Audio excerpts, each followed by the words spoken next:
तो 18वीं लोकसभा के पहले सत्र की शुरुआत हो गई है। आज लोकसभा में नवनिर्वाचित सांसदों को शपथ दिलाई जा रही है। आज सबसे पहले प्रधानमंत्री नरेंद्र मोदी ने शपथ ली। इसके बाद दूसरे बड़े नेताओं को शपथ दिलाई गई। शपथ लेने वालों में अमित शाह, राजनाथ सिंह, नितिन गडकरी, शिवराज सिंह चौहान, मनोहर लाल खट्टर और एचडी कुमारस्वामी मौजूद थे। शपथ दिलाने का सिलसिला अभी भी जारी है। बुधवार को नए लोकसभा अध्यक्ष का चुनाव होगा, जबकि गुरुवार को राष्ट्रपति द्रौपदी मुर्मू दोनों सदनों की संयुक्त बैठक को संबोधित करेंगी।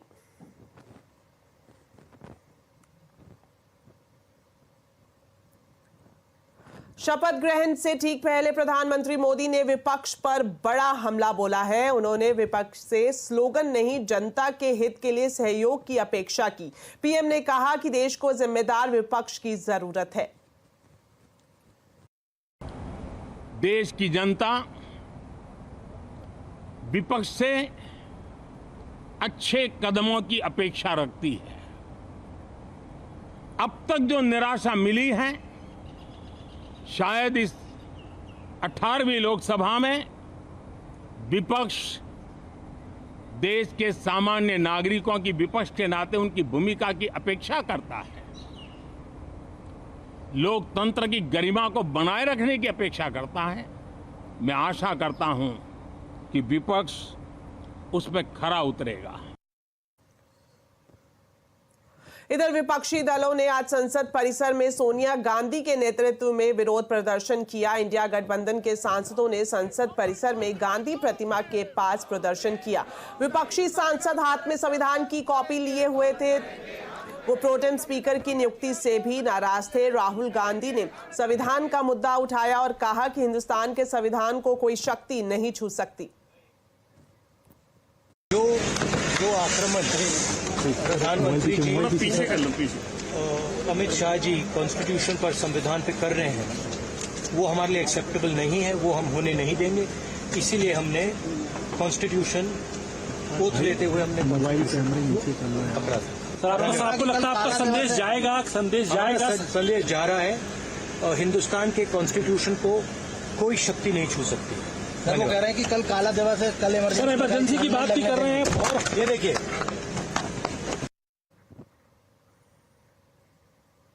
कल 25 जून को देश में आपातकाल के 50 साल पूरे हो रहे हैं। इसे लेकर भी प्रधानमंत्री मोदी ने कांग्रेस पर हमला किया। उन्होंने कहा कि 25 जून ना भूलने वाला दिन है। कल 25 जून को भारत के लोकतंत्र में जो काला धब्बा लगा था, उसके 50 वर्ष हो रहे हैं। भारत की नई पीढ़ी इस बात को कभी नहीं भूलेगी कि भारत के संविधान को पूरी तरह नकार दिया गया था। संविधान के लीरे लीरा उड़ा दिए गए थे। देश को जेल खाना बना दिया गया था। लोकतंत्र को पूरी तरह दबोच दिया गया था। आपातकाल को लेकर पीएम मोदी के बयान पर कांग्रेस ने पलटवार किया है। कांग्रेस अध्यक्ष मल्लिकार्जुन खड़गे ने कहा कि रस्सी जल गई लेकिन बल नहीं गया। 100 बार यही बात बोलेंगे। और इमरजेंसी के 50 साल हो रहे बोले तो तुम इमरजेंसी से without declaring emergency you are doing it. इसीलिए हर बार वही बात बोल के आप कितने दिन ऐसा ही अपनी हुकूमत करना चाहते हैं। तो लोकसभा में सांसदों के शपथ ग्रहण के दौरान नीट परीक्षा में धांधली का मुद्दा गूंजा। शिक्षा मंत्री धर्मेंद्र प्रधान का नाम जब शपथ ग्रहण के लिए बुलाया गया तो विपक्षी सांसदों ने नीट नीट शेम शेम बोलना शुरू कर दिया। विपक्षी पार्टियां नीट परीक्षा में धांधली को लेकर धर्मेंद्र प्रधान के इस्तीफे की मांग कर रही हैं।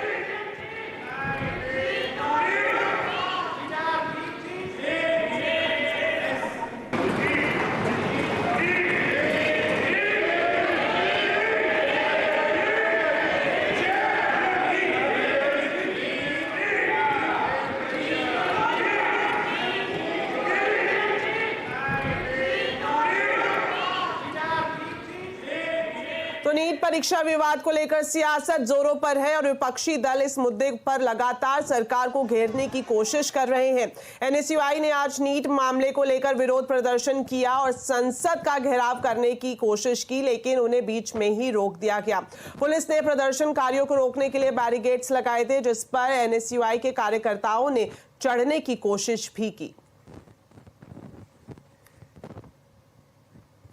नीट पेपर लीक मामले में सीबीआई ने जांच तेज कर दी है। सीबीआई की टीम ने बिहार और गुजरात में जांच शुरू कर दी है। ज्यादा जानकारी के लिए अब हमारे साथ जुड़ गए हैं संवाददाता रोहन सिंह।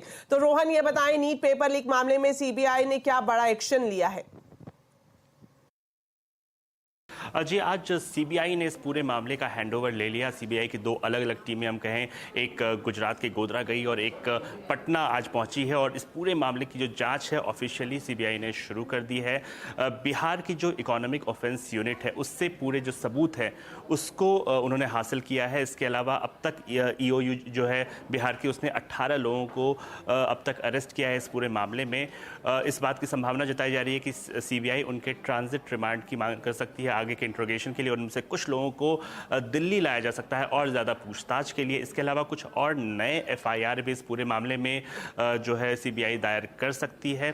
कुछ सबूत जैसे कि जले हुए question paper, SIM card, laptop, mobile, इस तरह के सबूत का जो है हैंडओवर वो आज ले लिया गया है।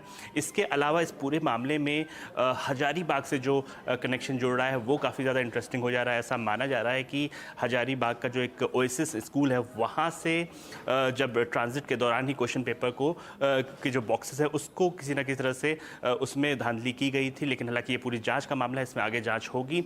इसके अलावा एक और डेवलपमेंट आज हुआ है। एनटीए की समीक्षा के लिए जो कमेटी बनी थी उसकी आज पहली बैठक थी और सभी 7 सदस्य जो थे मौजूद थे। इसके अलावा जो डीजी एनटीए हैं वो भी इसमें मौजूद थे इस बैठक में और इसमें जो पूरा कामकाज है, पूरा मैकेनिज्म है एनटीए का, उस पर चर्चा हुई और आगे इसमें कैसे सुधार किया जाता है इस पर भी बातचीत हुई और आगे कई और बैठकें हम इसमें आने वाले दिनों में देखेंगे। शुक्रिया रोहन इस पूरे अपडेट के लिए। वहीं आरजेडी ने नीट पेपर लीक मामले में बिहार सरकार पर हमला बोला है। आरजेडी नेता मनोज झा ने नीट मामले में आरोपी की पत्नी की तस्वीर शेयर की। उन्होंने कहा कि आरोपी संजीव मुखिया की पत्नी जेडीयू की नेता है और जेडीयू से चुनाव भी लड़ चुकी है। अब इस संजीव मुखिया ये कौन है, इसके लिए रॉकेट साइंस के ज्ञान की जरूरत नहीं है। मैं आग्रह करूंगा अपने साथियों से तस्वीर दिखाएं। महापुरुषों के साथ तस्वीर है। इनकी पत्नी जदयू की बड़ी नेत्री है, चुनाव लड़ चुकी है। ये आपके समक्ष तस्वीर है। मेरे दोनों साथी आपको दिखा रहे हैं। कई बड़े बड़े नेताओं के साथ, कितनों के नाम लो। मैं ये कहना चाहता हूं जो किंग पिन है उसको प्रोटेक्ट करने की कोशिश क्यों हो रही है, उसके बेटे को प्रोटेक्ट करने की कोशिश क्यों हो रही है। तो नीट की परीक्षा को लेकर सिस्टम पर क्यों उठ रहे हैं सवाल। आज आवाज अड्डा में इसी पर करेंगे बड़ी चर्चा शाम 7:57 पर।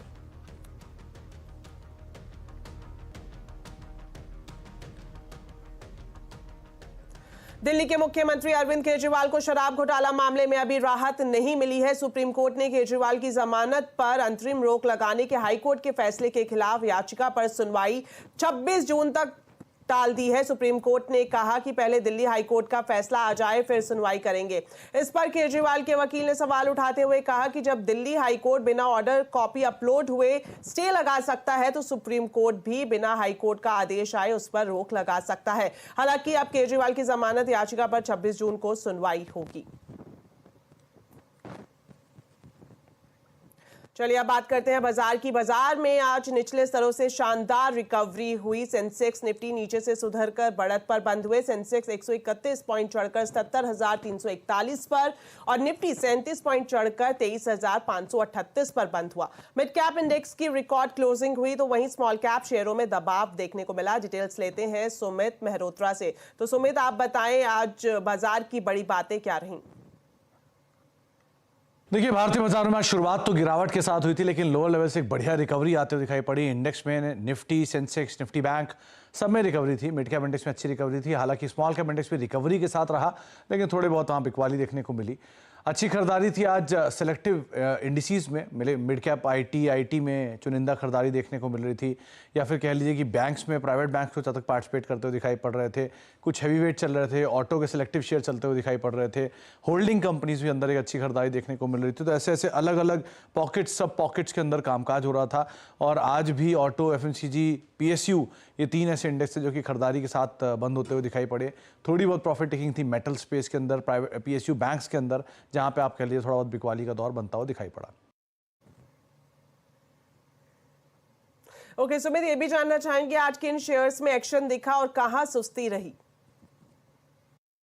तो निफ्टी के टॉप गेनर्स में सबसे पहला नाम आपको दिखाई पड़ेगा आज M&M का, जहां पर अच्छी खरीदारी थी, 2.5% की तेजी। पावर ग्रिड 2% ऊपर रहा। इसके अलावा श्रीराम फाइनेंस 2% ऊपर। सन फार्मा करीब 2% का उछाल यहां देखने को मिला। गिरने वाले शेयरों में इंडसइंड बैंक, सिप्ला, अदानी पोर्ट और कोल इंडिया, जहां पर थोड़ी बहुत प्रॉफिट टेकिंग या थोड़ी बहुत बिकवाली देखने को मिली। मिड कैप में ट्यूब इन्वेस्टमेंट 8% ऊपर रहा। एस्ट्रल 5% ऊपर रहा। JSW इंफ्रा में 4-4.5% की खरीदारी थी। CG पावर 3-3.25% के आसपास की तेजी यहां बनते हुए दिखाई पड़ी। इसके अलावा एफएनओ में मिड कैप गिरने वाले शेयरों में फैक्ट, लोअर सर्किट 10% का, पीबी फिनटेक 4% नीचे, मैक्स हेल्थकेयर 3% नीचे और सेल 3-3.5% के आसपास की बिकवाली यहां देखने को मिली। एफएनओ में सबसे ज्यादा बढ़ने वाले शेयरों में एस्ट्रल का नाम था, कमिंस, जुबिलेंट फूड, ट्रेंट, ये कुछ ऐसे नाम जहां पर खरीदारी देखने को मिली। गिरने वाले शेयरों में आज cell, container Corp, Sun TV, RBL bank, ये कुछ ऐसे नाम थे जहां पर थोड़ा बहुत प्रेशर आज के सत्र के अंदर बनता हुआ दिखाई पड़ा। शुक्रिया सुमित इस पूरे मार्केट अपडेट के लिए। वहीं बजट में कंजम्पशन बूस्ट के लिए कदम उठाए जा सकते हैं, ये कहना है एएसके हेड सॉल्यूशन के सीईओ वैभव सांघवी का। इसके अलावा वैभव सांघवी ने डिफेंस और आईटी सेक्टर में निवेश स्ट्रैटेजी को लेकर भी सलाह दी है। फर्स्ट ऑफ ऑल, बजट एक बहुत ही बड़ा इंपॉर्टेंट इवेंट है। ये सेट करेगा कि डायरेक्शन की अगले 5 साल in terms of the economic policies कैसी रहेगी। पीएसयूज की बात करें तो हम काफी टाइम से मेंटेन कर रहे हैं कि हम डिफरेंशिएट करेंगे 2 तरीके से। वन, कि जो स्ट्रक्चरल रिफॉर्म्स ओरिएंटेड पीएसयूज है, या दूसरी तरफ जो cyclicality driven kind of PSU में जो रैली हुई है। हम फोकस करेंगे स्ट्रक्चरल रिफॉर्म्स के के साइड। हमें ये एक सेक्टर टर्न अराउंड सेक्टर लगता है जहां पे हमें कंफर्ट है वैल्यूएशंस का। सेकेंड, हमें लगता है कि बिजनेस मोमेंटम और बिजनेस में बॉटमिंग आउट दिख रही है। अगर हम कमेंट्री भी देखते हैं, काफी मैनेजमेंट की मीटिंग्स में भी देखते हैं, तो एक क्लियर इंडिकेशन है कि एटलीस्ट बिजनेस बॉटम आउट हो चुके हैं और यहां से कितनी देर पे रिकवरी होगी वो देखना पड़ेगा। आने वाला दशक भारत का है और अदानी ग्रुप का बेस्ट आना अभी बाकी है। अदानी एंटरप्राइजेस की 32वीं एजीएम में गौतम अदानी ने यह बात कही। उन्होंने कहा कि जल्द भारत दुनिया की सबसे बड़ी मिडिल क्लास वाली इकोनॉमी बनेगा। By the end of this decade, our nation is set to become the world's 3rd largest economy. And given our demographic dividend, we are well on our way to being the largest middle class that the world will ever witness.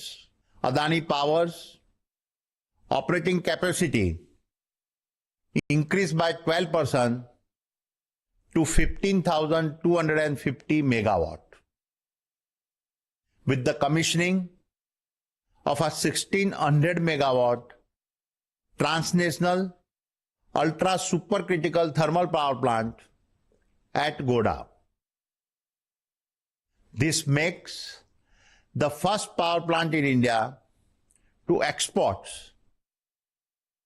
all its power to a neighboring nation.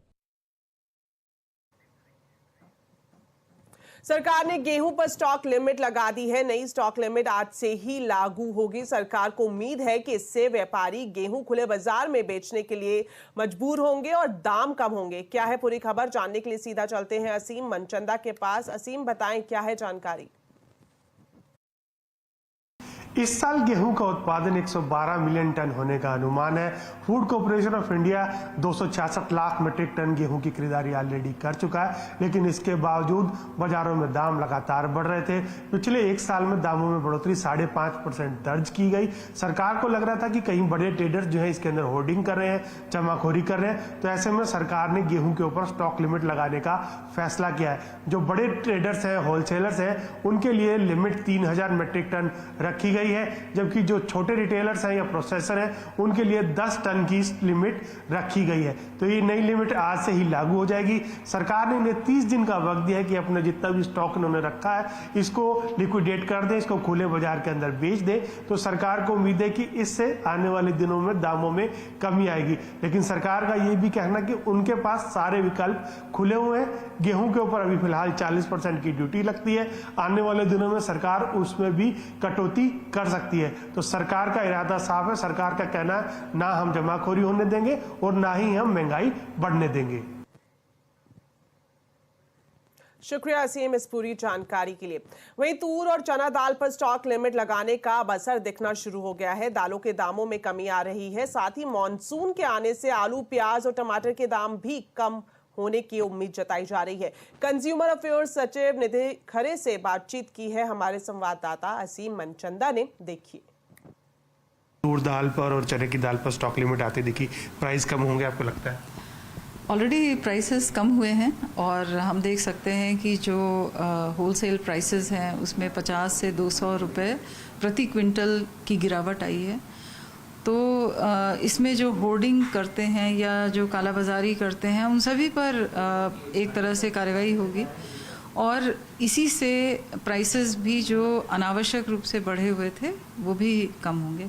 आलू, टमाटर और प्याज तीनों के दामों में बढ़ोतरी आती हुई देखिए, सरकार कुछ कदम उठाएगी उसके लिए?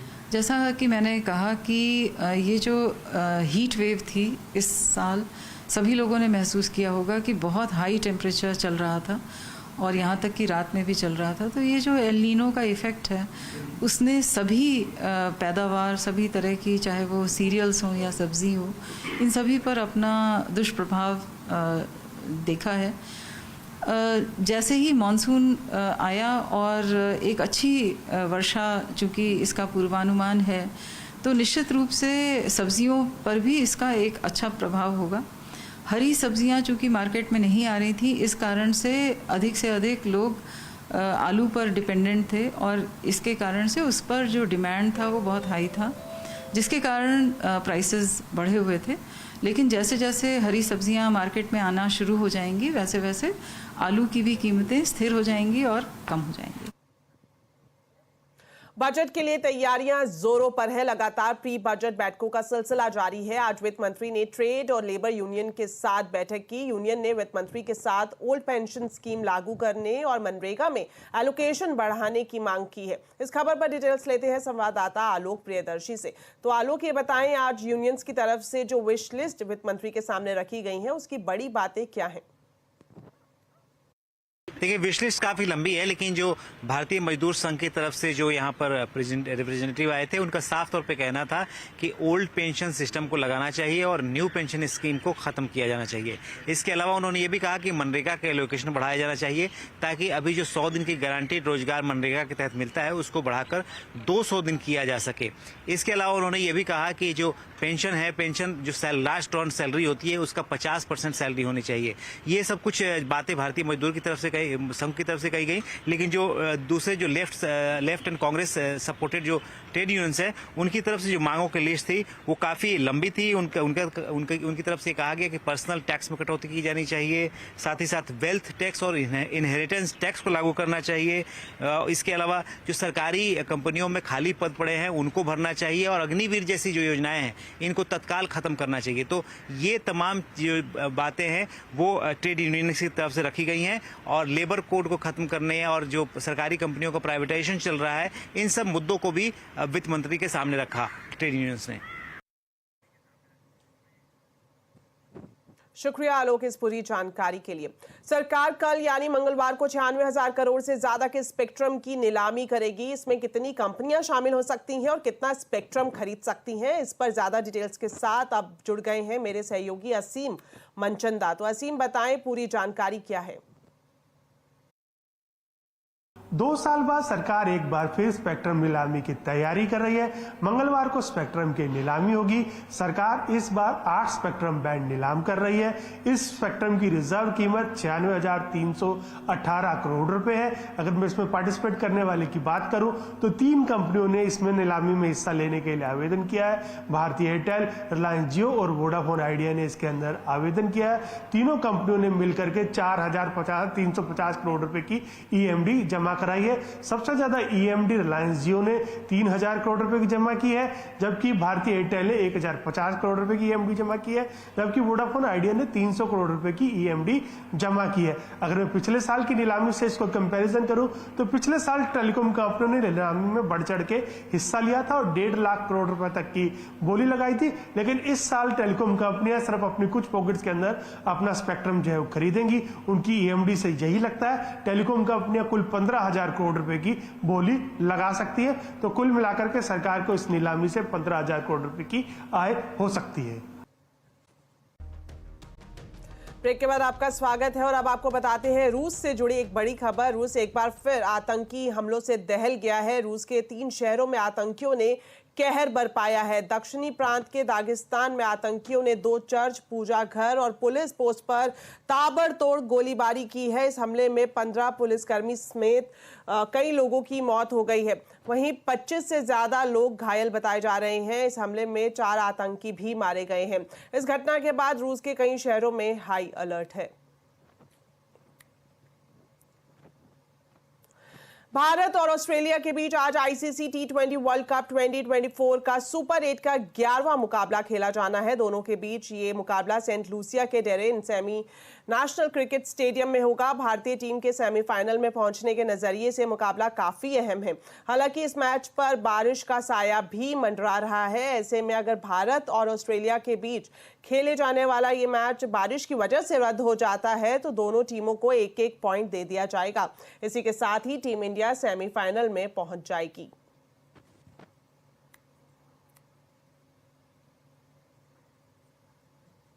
तो चलिए फिलहाल इस बुलेटिन में इतना ही। आप खबरों पर अपडेट रहें, CNBC आवाज से जुड़े रहें हमारे सोशल मीडिया हैंडल्स के जरिए। नमस्कार।